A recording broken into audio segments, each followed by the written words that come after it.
नमस्कार, स्मित किचनमध्ये खूप खूप स्वागत आहे। आज आपण वेगळ्या पद्धतीने गावरान खेकड्याचा झणझणीत रस्सा पाहणार आहोत। यासाठी इथे मी 1 किलो खेकडी स्वच्छ साफ करून घेतली। तेलावर लसूण, हळद, हिंग, मिठावर छान फोडणी करून घेतली। आता ह्याच्यापुढे आपल्याला रस्सा बनवायचा आहे। तर गॅसवर एक भांडं ठेवलं, यामध्येच थोडंसं तेल घातलं, एक मध्यम आकाराचा कांदा कट करून घातला।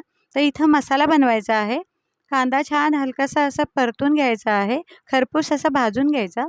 यामध्येच 1 वाटी ओलं खोबरं घातलं। कांदा आणि खोबरं छान असं खरपूस भाजून घेतलं।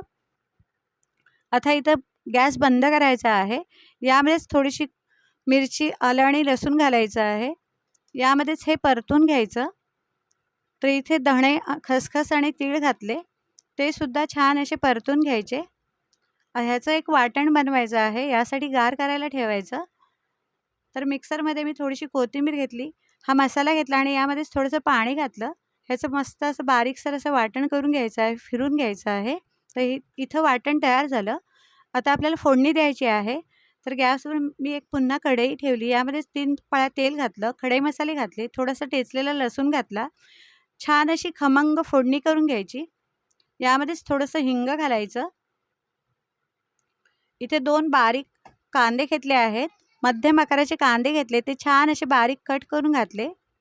तर इथे 2 कांदे वापरायचे आहेत। यामध्येच थोडंसं मीठ घातलं आहे, म्हणजे कांदे छान असे मऊसर होतील। छान असे परतून घ्यायचे आहेत, एकसारखे असे परतून घेतले। यामध्येच थोडीशी हळद घातली, कांदा छान शिजल्यावरच हळद घालायची। आणि इथे घरचा मसाला घातला आहे। तर इथे मी 3 चमचे मसाला घातला। मसाला आणि हळद छान असा कच्चेपणा जाईपर्यंत परतून घ्यायचं। छान असं परतून घेतला, म्हणजे रश्श्याला तर्रीसुद्धा येते आणि छान असा हा भाजलासुद्धा जातो। छान याचा कच्चेपणा निघून जातो। तर यामध्येच थोडंसं मी पाणी घातलं होतं।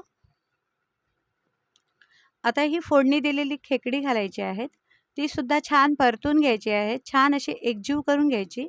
यामध्ये मसाला मुरेल इथपर्यंत असं छान एकजीव करून घेतली।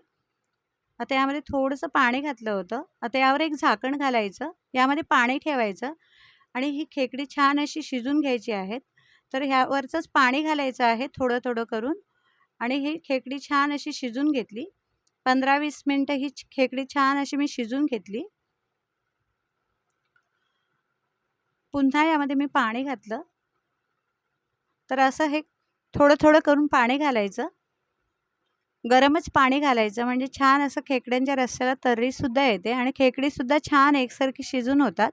आता इथं आपण बनवलेलं वाटण घालायचं आहे। तर भरपूर असं वाटण घालायचं आणि यामध्ये पाणी घालताना उकळलेलंच पाणी घालायचं आहे, गरमच पाणी घालायचं। चवीनुसार मीठ घातलं, इथे गरम मसाला घातला। आता पुन्हा हे झाकण ठेवायचं आणि छान असा खेकड्याचा रस्सा छान उकळून घ्यायचा आहे। इथं पाहू शकता मस्त असा खेकड्याचा रस्सा तयार झाला। तर हे मी असं घट्टसर असं ठेवलं होतं। तुम्हाला जसं हवं तसं हे इथं पाणी वाढवू शकता। यावर वरून कोथिंबीर घातली। तर इथं मस्त असा झणझणीत खेकड्याचा रस्सा तयार झाला आहे। खूप असा वेगळ्या पद्धतीने दाखवला आहे, तर नक्की बनवून बघा। खूप छान झणझणीत गावरान खेकड्याचा रस्सा तयार होतो। तुम्हाला जरी व्हिडिओ आवडला असेल तर प्लीज एक लाईक करा, शेअर करा, सबस्क्राईब करा, कमेंट करा। व्हिडिओ पाहिल्याबद्दल धन्यवाद।